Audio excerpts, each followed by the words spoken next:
Dave, 47, and was brought up in Hobart, and been fishing on the south and west coast, predominantly the south and west coast, but all around Tasmania for yeah, 30 odd years.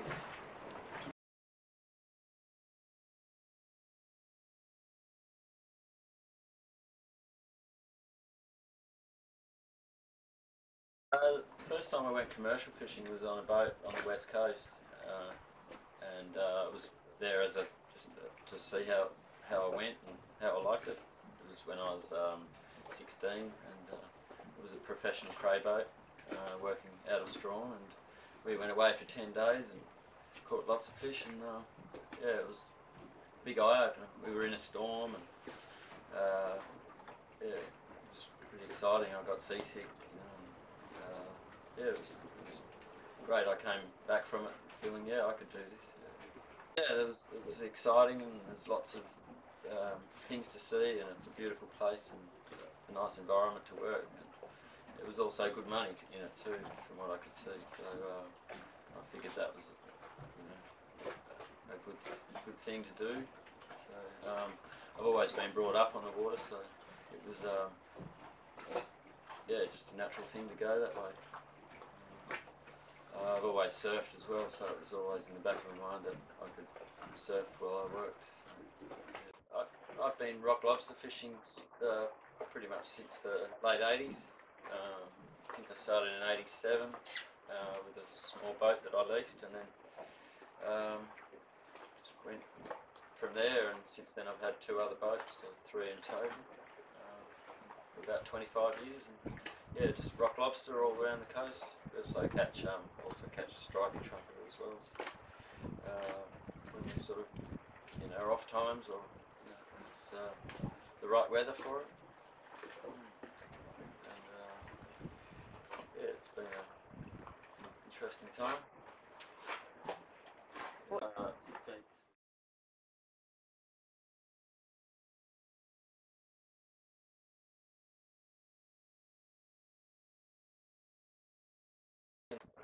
There's been times when it's been good, and even when I was a deckhand, I remember times when it was slow and rather sort of took quite a while to get a good load of fish. So I find over the time that I've been fishing, it's quite cyclic, and the fish come and go every 7 or 8 years. They sort of come to a peak and then die out, or not die out, but slow down in their catch rates.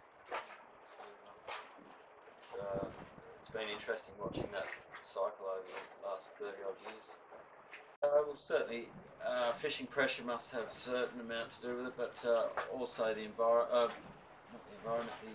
climate, the way you get the La Nina and El Nino cycles.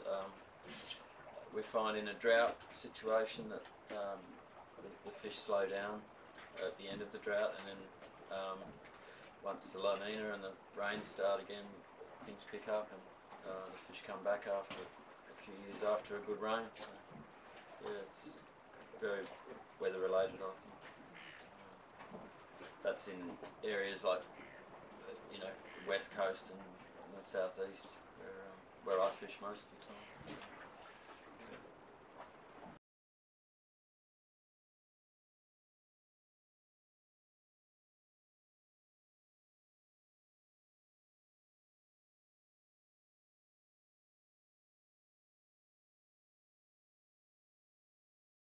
Changed a lot. It used to be quite simple back when I was a deckhand. There was not a lot of paperwork to do, and you didn't have to make any phone calls when you were going back in to unload and stuff like that. So everything's changed like that. There's so much more paperwork these days. Things you've got controls on it. We have the quota now, so which is a good thing because it keeps keeps it I guess at a level where everyone knows what's how much is coming out of the water or out of the ocean. So and you've got to have that to maintain a healthy industry. We're at our lowest quota we've had since we started, probably 15 years ago now. So yeah, it's been good to see that sort of controlled. I guess the influence of the sea urchin, this long spine sea urchin, you know, that's one thing. I guess the pressure from you know, recreationals in the east and southeast is quite heavy. That's increased over time, and I guess there's been a lot of pressure on the scale fisheries as well, you know, and that sort of affects other types of fisheries. You know, it's all linked together. So I guess, you know, there has been over the time there has been an increase in pressure on inshore fisheries in general. So that has had an effect on the overall biodiversity of the environment in the sea.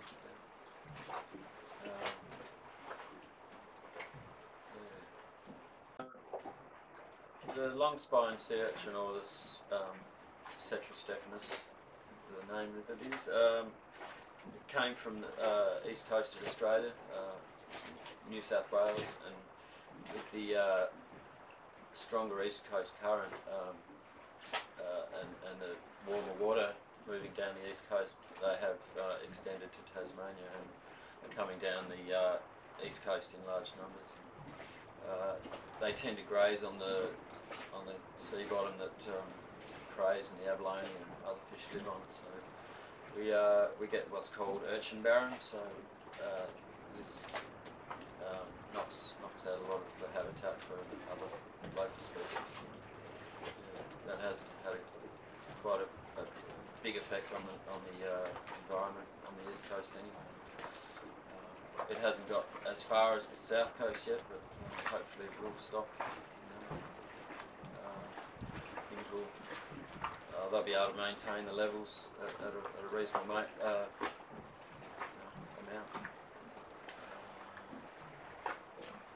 Yeah, actually, I think they're going to fish them or catch them for a commercial purpose. Hopefully that'll help to keep the numbers down.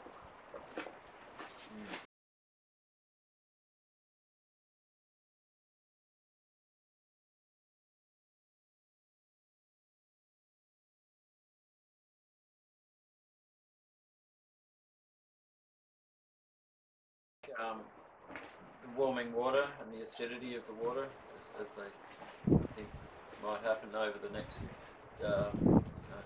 30 to 50 years, maybe an influence on the crayfish. It certainly reduces their strength, they say, in their larval stages, and so that may reduce the amount of fish coming through in the future. Water temperature rise is going to make it harder for us to keep our fish in our tanks as we work around the coast. So that may be, you know, make us work more in the winter rather than the height of the summer when the water temperatures, you know, get over 18 degrees. That's when crayfish don't tank very well in that temperature. So yeah, I guess we'll have to change our ways then. So, an influence for sure. To keep the industry and the fishing in general sustainable, we've got to study it, keep an eye on it, and really sort of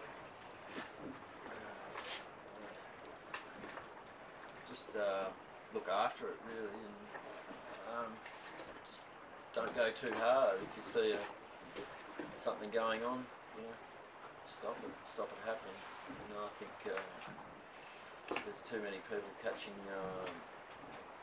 fish the wrong way. For instance, we're one of the only states in Australia that allows recreationals to use nets, and I think that's probably gone on for too long. It's a bit of a controversial thing down here, but yeah, I really think if there were no nets, there'd be a lot more fish in the ocean now, and they'd be easier to catch on a rod and reel or a line. So, or even for diving, you know. Keep it clean. You've got room to take your rubbish to sea. You've got room to bring it home. I'm a great believer in looking after the environment, and the environment will look after you. So yeah, if you can treat it with respect, and I think things are going to last for a long, long time. So yeah, keep it clean, take it home. Yeah, and with fish, don't overfish. Get a feed, leave some in the water for next time, let them breed, and yeah, there'll be something there for you next time. So, there's too much greed, I think. People just take. I think if we're all a bit more conservative and just use what we need and leave something for other people and the generations to come, it's a great thing.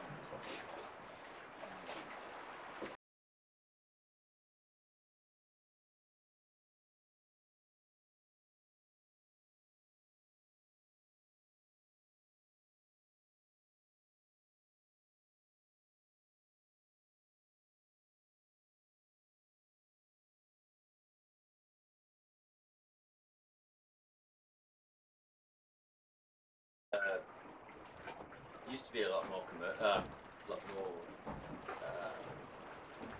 community or togetherness. What's the word?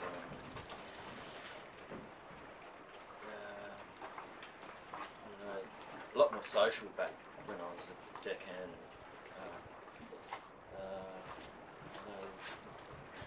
Fishing today seems everyone's out there for a buck, and there's no joining together as much as there used to be. We still do have our times where we go ashore for a barbecue or something like that, but once upon a time when I was a crew on boats, if we were around Port Davey area, we'd get stuck in there maybe for a storm or weather event, and we'd all get together and party on for a few days, and it was a very social time back then. These days, people just go home and back to their families, I guess, which is okay too. Yeah, it seems to have changed over the time. The effort has increased, mainly because our catch rates have probably gone down quite a bit over.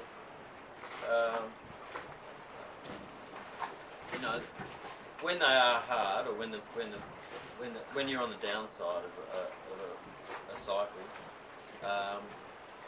you need to spend a lot more time at sea. So it increases your costs a lot. So there isn't as much profit in it. So in those times it's really tough, but when they peak again, things can come right. And I think there's been an imbalance with probably the number of licenses in the industry, in this one anyway, and there's a lot of competition out there at times in certain areas, and that makes it very difficult to when you're trying to fish an area and there's lots of other people trying to do the same thing. It can get quite difficult to get a good catch rate. But hopefully, with the way our catch per unit effort, or the amount of keepers we take home in each pot will increase, and then our time at sea will reduce. So yeah, hopefully in time that'll sort itself out. Cool.